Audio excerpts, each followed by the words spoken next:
Mike Springer, the Public Information Officer for the City of Port Orange, and welcome to episode 34 of the POG Show. I'm joined here by Chief Joe Wolfing from the Port Orange Fire Rescue. Chief, welcome. Thank you.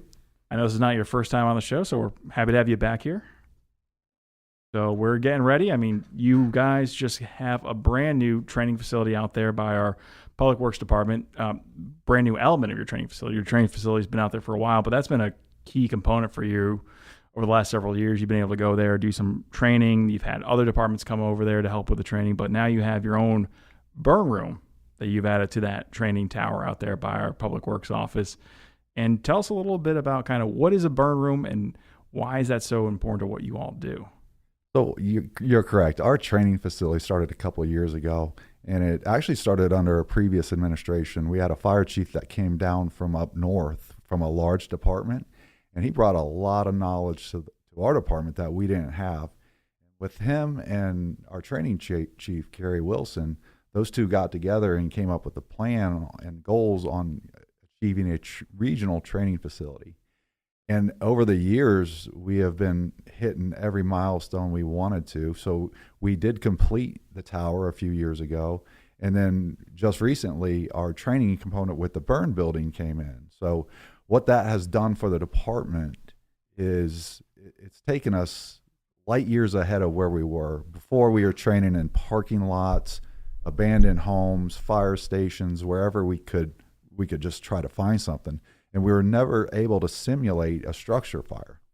Now that we have this component built into the training tower, we have a kitchen that catches on fire, and we have a rollover prop which sends fire flames over the ceiling, and then we have a smoke portion that actually darkens it down and simulates a real structure fire. And that training for our employees is invaluable. How much different is it, though, going to an environment like that where, like you said, you can simulate the fire, how high the flames are, the temperature and all that, versus what you had been doing before? How different is that? Why is it so important to have kind of that control that you now have over it? So the training we were doing before, when we were just trying to get any place we could go, it wasn't realistic at all. So then when you get a training prop like this, it's hard to emulate a true structure fire. A true structure fire is zero visibility and only an orange glow, and that's during the daytime. The training tower is a structure fire. Not the visibility is not truly what it is in a real fire, but it allows us to get really close, and we can generate a lot of heat with the flames from that training prop. So the simulation is getting really close. Have you noticed a difference in kind of the results of the training, doing it now in this burn room that you've had now for what's been about a month or two? It's been operational. Is there been any kind of noticeable difference in the quality of the training or kind of the benefits that your guys and girls are getting from being in that room, kind of having those realistic elements to now deal with? I've noticed since the day the training tower opened, our proficiency on fire scenes and just in general on emergency scenes has gone through the roof. So that portion, we're getting into it. We're still coming up to speed with instructors. We have to get some live fire training instructors per the state of Florida. So we're not up and running 100% in the capacity we'd like, but we're getting there. We've fired it up quite a few times. Did some simulations showing our new employees what a rollover looks like in a fire and stuff like that. So it's paying off already, but especially with the proficiency of the firefighters. Was there any place even around here close to what you have now that you could have trained in before to simulate this, or is this kind of... We would go out to Volusia County Firegrounds. They have a burn building out there where they put on pallets and they smoke that up and then generates a little bit of heat. But this is the only one, since it's a gas-fired prop, that we can control the flames. We can have small flames in the corner, or we can have the large flames that are hitting the ceiling based on what we choose to do in this scenario. And I'm sure having that control not only benefits the training, but also the safety aspect of it too, correct? I mean, you're able to now have a little bit more control over the safety and the elements that your crews are dealing with in that room. Yes, correct. We have safety built in with NFPA 1402 dictates what we have to do. But if anything goes wrong in that room, we hit a button and then hit another button, and all those elements are sucked out within, I think it's 7 to 8 seconds. So it is very safe. The environment, our employees, we have a lot of new employees too. Majority of the department is under 5 years experience. And, if you take into effect the impacts of COVID, we've had kids coming out of school with very limited experience. So they're getting really good hands-on right now, benefiting them. And, when you mentioned the county before, you were kind of at the mercy of whatever they were burning there. You couldn't control typically the temperature, how high the flames went. Here you kind of have more of that control too, to also keep it a little bit safer in that room as well, correct? Correct. Yeah, the pellet fires are nice because you can produce a real thick smoke with them, but they're just limited to the corner of the room and 1 or 2 pallets. How do you see this changing the way you guys train and prepare for fires in the future, having this burn room now? For our future, what we're looking at is every aspect of the fire, from making entry, zero visibility, finding the fire, how to use nozzles proficiently. A lot of the kids don't realize, or a lot of the new firefighters don't realize, straight stream, fog stream. So when we're in this environment, this fire will darken down if you're using the correct tactics. And that is very beneficial also. So it kind of tells you if you're doing it right or you're doing it wrong. You'll know quickly by what's happening with that fire and with the spray. Yep. If you're not putting the water where it needs to be, that fire will stay hitting the ceiling. If you're using the proper tactics, it'll darken down and slowly go out. Is that translating to a quicker reaction time from your crews where they say, okay, I'm learning it's got to be this spray at this area here, or this, volume or pressure level, however it's calculated here? Are you seeing kind of a quicker reaction now, or a quicker understanding of what to do when?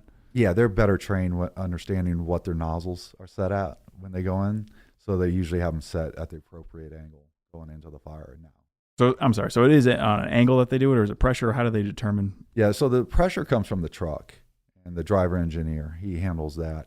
The nozzle person controls whether it's a wide open fog stream that comes out, or they can narrow it down into a straight stream, which would penetrate into mattresses, sofas.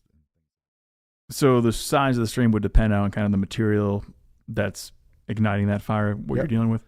What's on fire, how much fire is in the room, that would all depend on that indicates.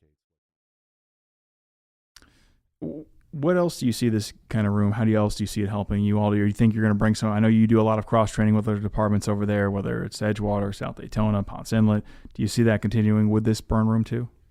Yeah, we've had all the surrounding departments in the Southeast region. We've always had a relationship with them, but we've had all of them up training at our tower over the past year.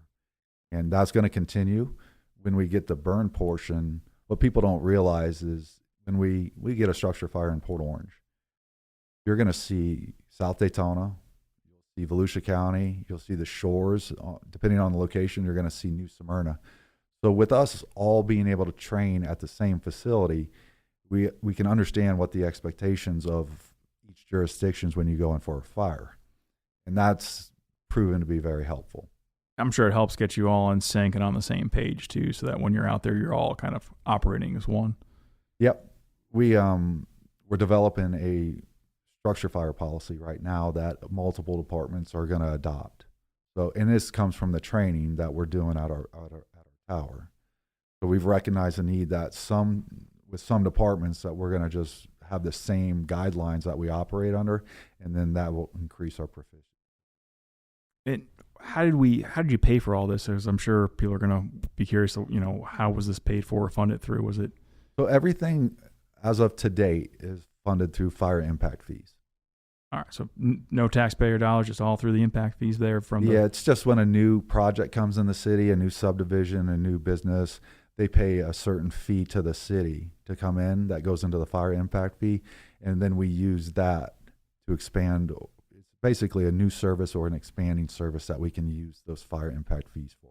I mean, that's fantastic. Seems like you're really putting those dollars to good use there. It seems like this is going to be a great training tool for you and the department for years to come. Yes, that's the direction. Fantastic. And I know I'd be remiss if I didn't ask you about hurricane season coming up here. Get into that. I know you don't like me to say the H word around, but Well, we do have hurricane season coming June 1st, and as everyone has seen, the forecast for this coming year tends to be on the busy side. We're not sure of the direct impact to our area, but it only takes one storm to make it a busy year for us. it got a lot of new people going to Florida. Got a lot of new people coming to Florida. What advice would you give them who maybe haven't experienced hurricanes before, or some things you would tell them to do or help them get prepared for this hurricane season? From the fire department standpoint, we always tell everyone 72 hours plan to be sufficient on your own. That's going to be, you're going to need your medications. If you're on oxygen, you need to think about that. Food, water. You need to be ready for 72 hours without government services. A lot of canned goods, non-perishable items that you're bringing with you. Yeah, batteries, radios, anything you can think of that could be useful. Anything else, Chief, you want to touch upon or get across? No, that's it. All right, well, appreciate it, Chief. Thank you for having us. And Mick, take us on out.